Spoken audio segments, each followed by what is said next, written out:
Em meio a um dos maiores conflitos da história, uma partida disputada longe dos holofotes das grandes transmissões se torna, se não a mais importante, pelo menos a mais simbólica entre todas aquelas ocorridas durante o período da Primeira Guerra Mundial. Uma partida que sequer foi disputada por jogadores ou por atletas profissionais, mas que ainda assim marcou sua presença na história à medida que ela conseguiu, verdade que de forma provisória, mas ainda assim cessar fogo e suspender a guerra pelo menos por algumas horas. Ficou curioso para saber um pouco mais? Então, vem comigo para eu te contar sobre essa história.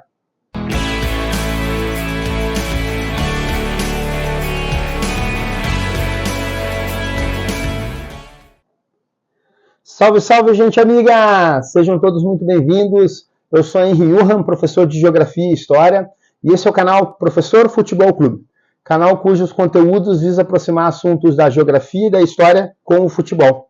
Sim, o futebol há décadas é o esporte mais difundido no planeta e é um produto da cultura humana. Dessa forma, ele é possível observar nele elementos culturais, sociais, políticos e econômicos. No futebol a gente vê luta de classe, luta de gênero, desenvolvimento de nacionalidade e sentimento de pertencimento. É sim um agente vivo da história e nele contém uma série de conceitos geográficos. O Professor Futebol Clube vem para te mostrar o olhar que a geografia e a história têm sobre o futebol. E nesse vídeo quero te falar sobre uma partida que ocorreu durante a Primeira Guerra Mundial e que conseguiu suspender fogo e paralisar a guerra pelo menos por algumas horas. Uma partida que foi disputada numa data comemorativa. Só antes disso eu preciso te dizer que esse é o primeiro vídeo do canal. Então sim, o meu muito obrigado por estar aqui comigo, te convido a ficar até o final. E te faço um convite ainda maior, ainda mais especial. Te convido a, junto comigo, a construir e a escrever a história do Professor Futebol Clube. Construir e escrever a história desse canal. E para isso, já de arrancada eu peço a tua ajuda. São 3 coisas que eu preciso que tu pode fazer agora com o teu smartphone na mão, na tela do teu computador, ou até na tua Smart TV, caso tu tenha assistido esses vídeos na tua televisão.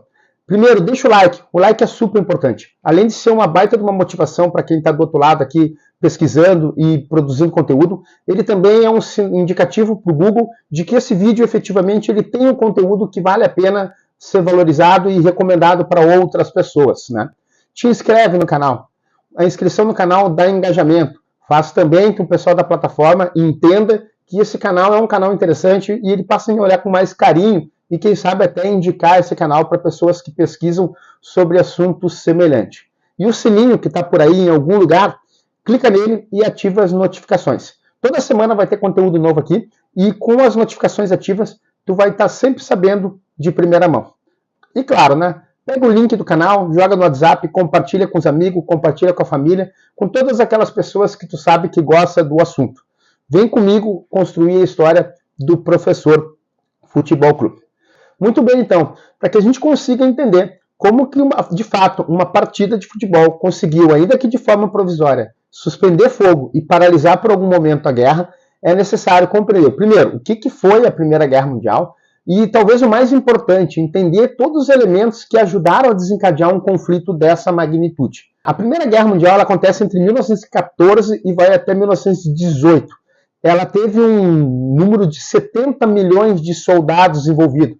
Gente, isso é quase que o tamanho da população atual do Reino Unido. E eu não estou falando aqui da Inglaterra, estou falando dos 4 países que compõem o Reino Unido. Num total de mais de 15 milhões de mortos, houve conflitos no continente europeu, no continente africano e no Pacífico.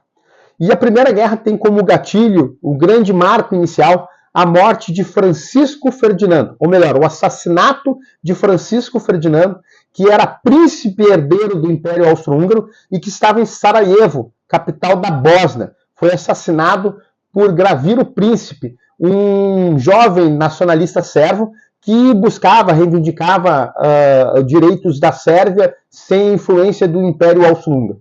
Mas por mais que a gente esteja aqui falando da morte de alguém que efetivamente tinha um cargo extremamente importante, afinal de contas era um príncipe de um império, a morte dele de forma isolada talvez não fosse ser motivo suficiente para desencadear uma guerra, ainda mais da proporção que foi a Primeira Guerra Mundial. A grande questão é que a Europa já vivia em uma tensão enorme por questões geopolíticas ainda da sua Revolução Industrial, ainda do século XIX. E é este o cenário que a gente precisa analisar para entender como que esse assassinato em Sarajevo foi só o acender do pavio desse imenso barril de pólvora. Na verdade, boa parte dos países europeus vivia uma era de profundo entusiasmo por conta do desenvolvimento do período industrial, quando substituíram suas economias agrárias para a sua industrialização. E durante esse período industrial houve um enorme crescimento econômico. E esse crescimento econômico respingou na sociedade, desenvolvendo um sentimento de otimismo e um sentimento de nacionalismo muito forte.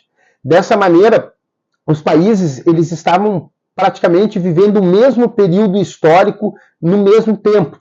E isso fez com que eles se vissem uns aos outros como um concorrente e não como um colaborador. No cenário industrial, os países buscavam basicamente o mercado consumidor e principalmente recursos naturais que poderiam servir como matérias-primas para as suas indústrias.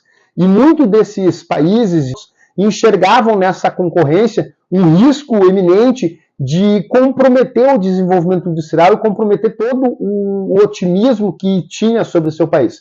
Então, essa concorrência ela estava gerando uma enorme rivalidade e essa rivalidade estava potencializada de tal forma que gerava uma série de inimizade. E um dos exemplos que demonstram essa enorme rivalidade existente no cenário europeu vai se dar entre 1870 e 71, na Guerra Franco-Prussiana. A França, que historicamente já era uma potência econômica na Europa, talvez atrás somente da Inglaterra, se via desafiada pelos reinos prussianos, que justamente ao final desse conflito vai se unificar no Império Alemão. A Alemanha surge como uma jovem nação com um grande potencial econômico, embora tivesse pouco prestígio político.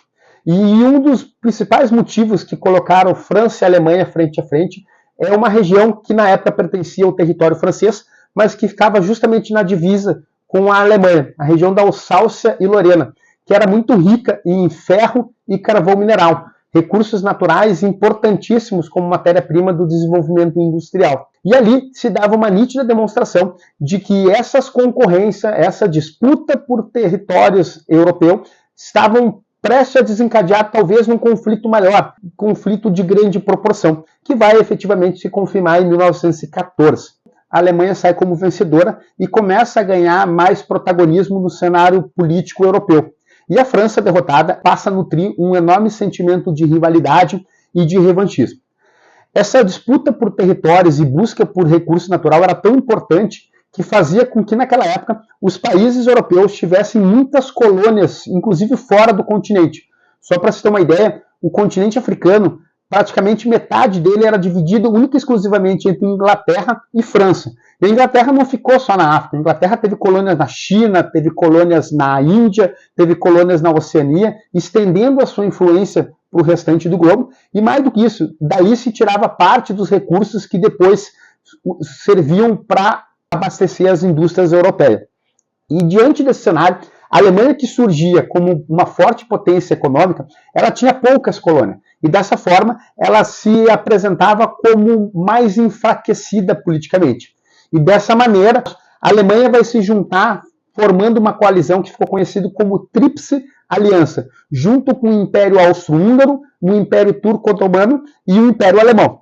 Do outro lado, França e Inglaterra formaram a Tríplice Entente, juntamente com o Império Russo. Só que a Rússia ela vai acabar abandonando a guerra antes do seu final, ela vai passar pela sua revolução interna, dos bolcheviques e tudo mais, e em 1917 ela cai fora da guerra. Mas a Tríplice Entente acaba sendo reforçada pelo ingresso dos Estados Unidos já na reta final da guerra. E é diante desse cenário de tensões e rivalidades políticas, quando no dia 28 de julho de 1914, na capital da Bósnia, em Sarajevo, Francisco Ferdinando e sua esposa, ao serem assassinados, faz com que a Europa e o restante dos continentes mergulhem de vez num conflito mundial. Isso porque nos dias seguintes acaba ocorrendo uma enorme reação em cadeia, onde, na busca de culpar e punir os responsáveis pelo assassinato em Sarajevo, o Império Austro-Húngaro acaba pressionando e declarando guerra para a Sérvia.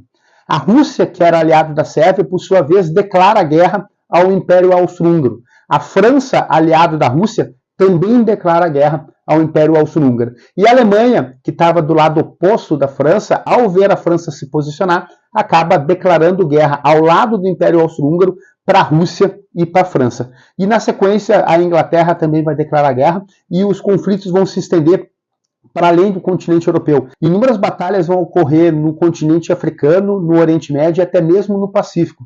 Muito por conta de que esses países europeus possuíam colônia nessas regiões.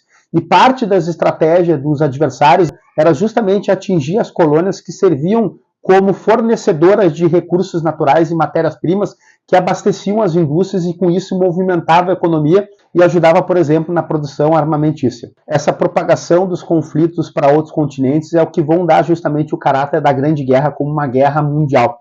Só para você ter uma ideia, até o Japão no Oriente, que também já estava de olho numa região da China, acaba invadindo essa região em busca dos recursos naturais. E a Primeira Guerra ela vai ser marcada por algumas fases que existiram justamente em virtude das tecnologias militares que eram disponíveis naquela época. Essas tecnologias e os equipamentos que os exércitos tinham em mãos estabeleciam com que eles se organizassem e inclusive planejassem os seus ataques de forma muito específica. E pelo menos duas dessas fases a gente precisa destacar aqui. A primeira é justamente no início da guerra, que vai ali já em julho até meados de outubro, início de novembro de 1914. É um período que ficou conhecido como Guerra de Movimento.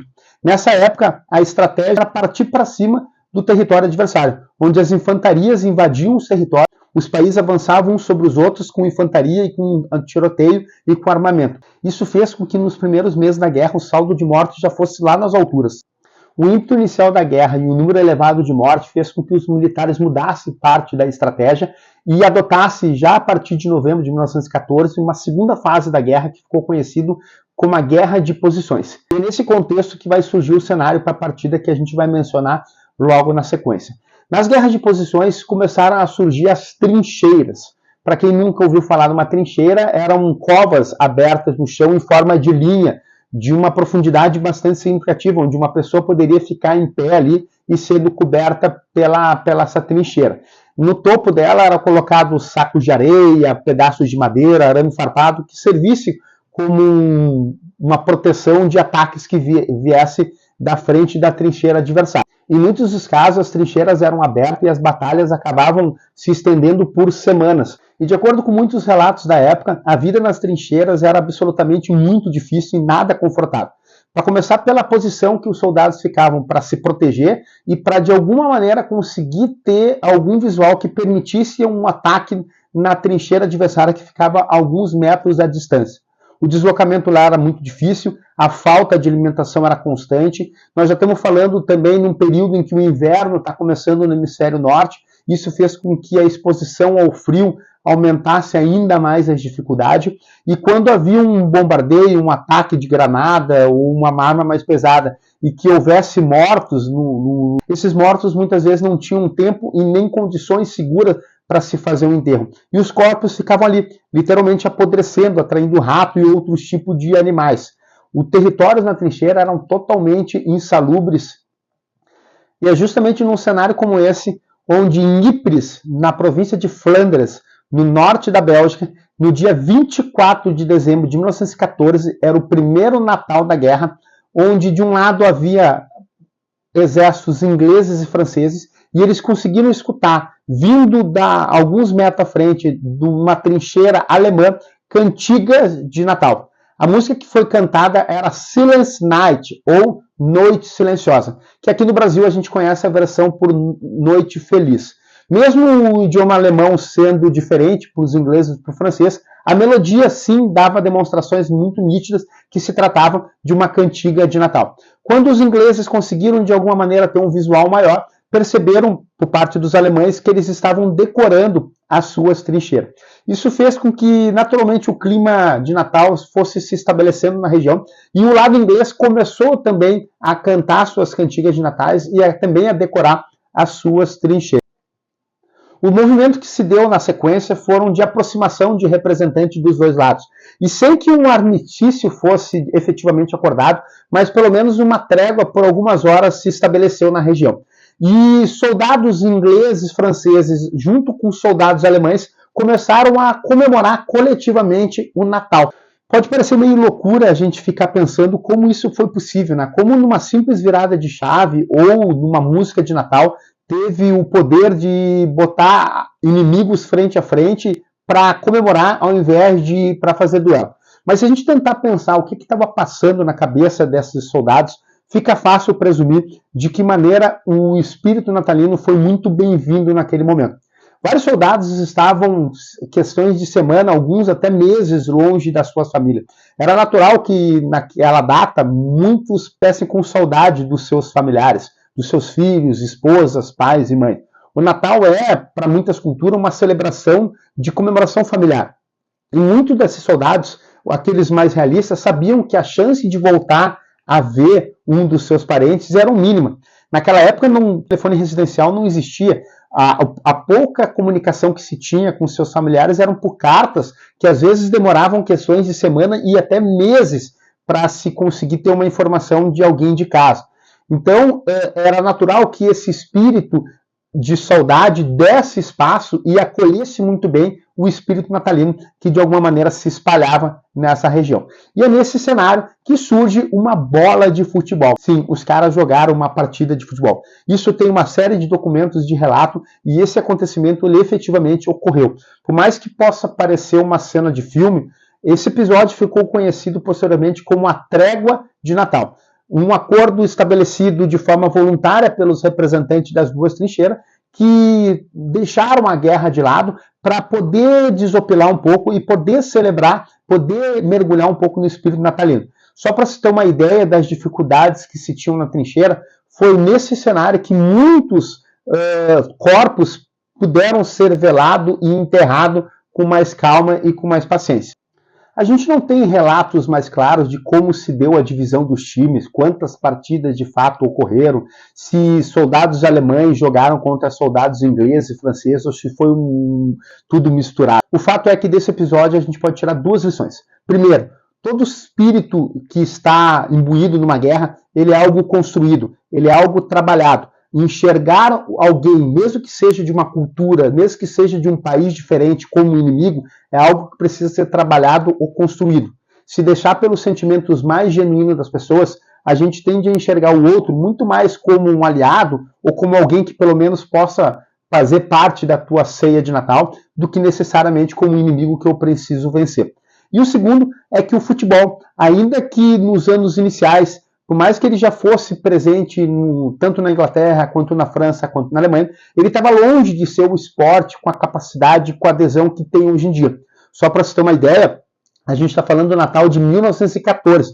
A primeira Copa do Mundo, por exemplo, ela vai ocorrer somente em 1930. Por mais que o futebol naquela época não tivesse o mesmo apelo que hoje tem, ele já demonstrava naquele período a capacidade de aglutinação, que é uma das características desse esporte.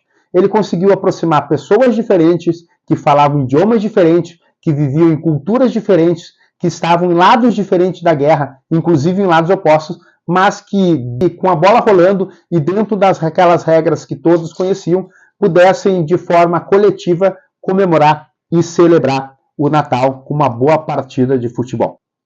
E no dia seguinte, o status quo das guerras volta a ser restabelecido. E aquelas pessoas que haviam comemorado e compartilhado o Natal de forma coletiva, agora estavam novamente em lados opostos à guerra. Quando essa informação da trégua de Natal chega nos ouvidos das lideranças militares dos três países, isso foi amplamente reprovado. E muito trabalhado nos anos seguintes, nos natais que sucederam na guerra, para que esse exemplo não voltasse a se repetir. Pois eles entendiam, na trégua de Natal, que isso servia como um desmobilizador e um desmotivador da guerra. E se trabalhou constantemente para que se mantivesse o espírito da guerra entre os soldados envolvidos. Bom, eu não posso terminar esse vídeo sem explicar como se deu o desfecho da guerra. Inglaterra e França saíram como as grandes vencedoras. Vai lembrar que na Tríplice Entente ainda tinha a participação da Rússia, que acaba saindo da guerra antes mesmo do seu final.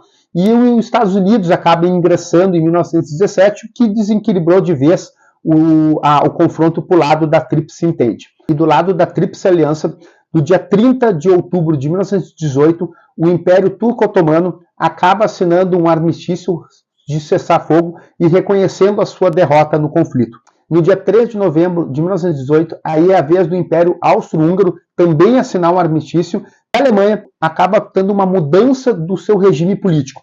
No dia 9 de novembro de 18, o imperador Guilherme II, Kaiser Guilherme II, ele acaba abdicando do trono e é promulgada uma república, a República de Weimar. E 2 dias depois, no dia 11 de novembro de 1918, a República de Weimar assina um documento, um armistício de também cessar fogo. Isso foi amplamente reprovado por parte da população alemã, principalmente pelos militares que estavam participando do processo. Muito se valendo da percepção de como o território alemão não tinha sido invadido pelos exércitos inimigos, o sentimento foi de uma traição da República de Weimar com os militares que estavam no confronto. Na verdade, o entendimento daqueles que conduziram a saída da Alemanha da guerra foi, principalmente a partir da saída do Império Turco-Otomano e do Império Austro-Húngaro, a Alemanha ficaria sozinha e isolada. E não era preciso esperar um grande número de mortes de soldados e civis alemães para entender que a guerra teria terminado.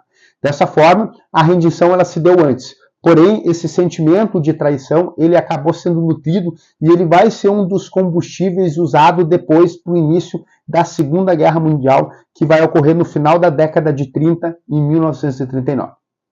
Deixa o teu like, te inscreve no canal, ativa as notificações para não perder nenhuma novidade por aqui. Tchau!